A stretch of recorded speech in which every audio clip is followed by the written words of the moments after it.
আল্লাহ তাআলা এই আয়াতের ভিতরে বলেন, ইয়া আইয়ুহাল্লাযীনা আমানু, ও দুনিয়ার ঈমানদাররা। আল্লাহ পাক রব্বুল আলামিন এখানে ঈমানদারদেরকে ডাক দিয়েছেন, ঈমানওয়ালাদেরকে ডাক দিয়েছেন। সমস্ত ঈমানওয়ালা নবীর উম্মতদেরকে ডেকে আল্লাহ তাআলা বলেন, ইয়া আইয়ুহাল্লাযীনা আমানু, ও দুনিয়ার ঈমানওয়ালারা, ইত্তাকুল্লাহ, আমি আল্লাহ তাআলাকে ভয় করো, ভয়।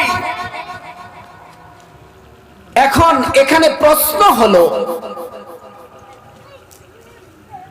যারা ঈমানওয়ালা হয়েছে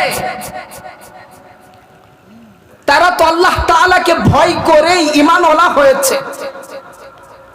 প্রত্যেকটা ঈমানদারের ভিতরে আল্লাহ তাআলার ভয় রয়েছে।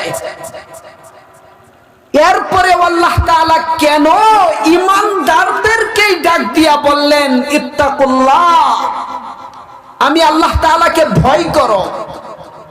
এটা হলো একটা প্রশ্ন। মুহতারাম হাজিরিন, আল্লাহ তাআলা যাদের ভিতরে ঈমান নাই তাদেরকে ডাক দিতে পারতেন, যারা বেদিন তাদেরকে রব্বে কারীম ডাক দিতে পারতেন, নাস্তিক মুরতাদদেরকে আল্লাহ তাআলা ডাক দিতে পারতেন, ইহুদি খ্রিস্টান হিন্দু বৌদ্ধদেরকে আল্লাহ তাআলা ডাক দিতে পারতেন। কাউকে ডাক না দিয়ে আল্লাহ তাআলা শুধু ঈমানওয়ালাদেরকেই কেন ডাক দিলেন? ইয়া আইয়ুহাল্লাযীনা আমানু, ও ঈমানওয়ালারা, ইত্তাকুল্লাহ, আমি আল্লাহ তাআলাকে ভয় করো। কেন ঈমানওয়ালাদেরকেই আল্লাহ তাআলা ডাক দিলেন?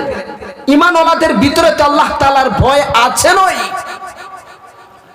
আসুন আমরা জিজ্ঞাসা করি যে আল্লাহ, তোমাকে ভয় করেই তো ভিতরে ঈমান এনেছি। যেহেতু ঈমান ভিতরে রেখেছি, তোমার ভয় তো অবশ্যই ভিতরে রেখেছি। এরপরও তুমি কেন বললা তোমাকে ভয় করার জন্য? আল্লাহ তাআলা পরের অংশে বলেন, হাক্কা তুকাতিহি, ও আমার বান্দারা, আমি ঈমানওয়ালাদেরকে এজন্যই বলেছি আমি আল্লাহ তাআলাকে ভয় করো। ঈমানওয়ালারা ঈমানদার হয়ে যতটুকু ভয় করার প্রয়োজন ততটুকু ভয় আমাকে করে না।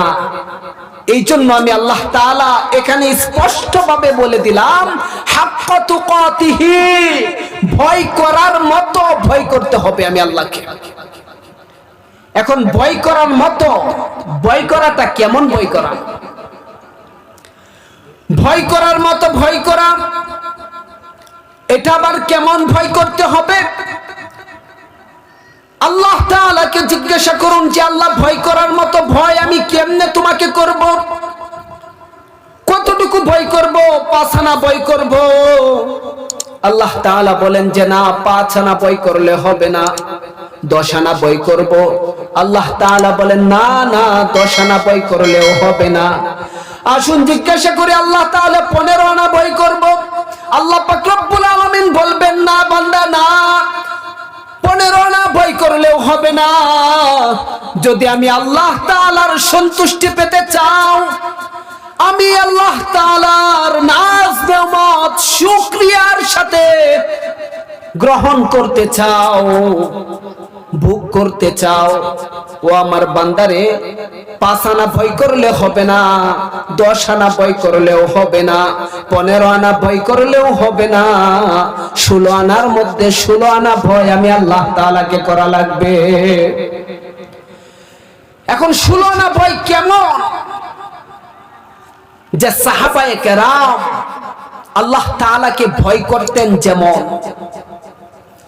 সাহাবায়ে কেরামের ভিতরে আল্লাহ তাআলার প্রতি কেমন ভয় ভীতি ছিল।